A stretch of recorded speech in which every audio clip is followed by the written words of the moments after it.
Can you take the state of Oklahoma at its word? Two issues currently pending before the Oklahoma legislature, one in higher education, the other in health, test nothing less than the willingness of our state leaders to honor the state's implied promises. In both cases, the legislature is considering rewriting the tacit assumptions of longstanding arrangements so completely that their very meaning will be changed. The state will essentially be reneging on promises.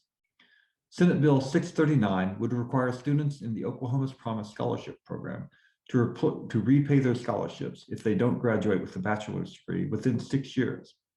House Bill 2504 would give the governor's appointee a veto over future executive directors of the Tulsa and Oklahoma County Health Departments. On a surface level, either idea might seem modest, but that isn't the case.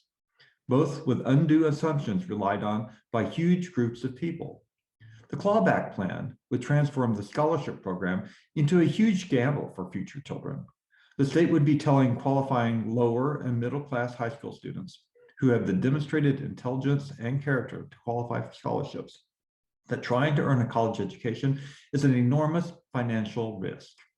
If Senate Bill 639 passes, students who take part in the program would hazard a huge penalty if they don't graduate.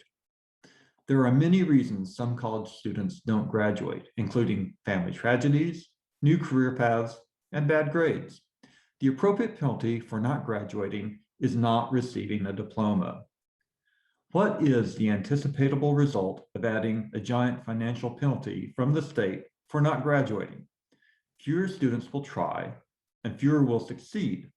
Oklahoma ends up with fewer college-educated people.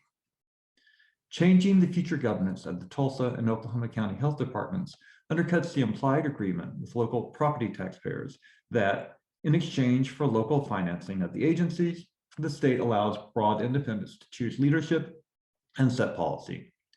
Historically, the result of that deal has been good for everyone involved. It has allowed the two large metropolitan areas to try new strategies appropriate for urbanized situations, while leaving more state funding to rural health departments. Both of these bills deserve to fail. Changing the rules long after the game has begun is not just a matter of fairness, although it is clearly unfair. The proposals break the fundamental trust relationship between citizens and their state government.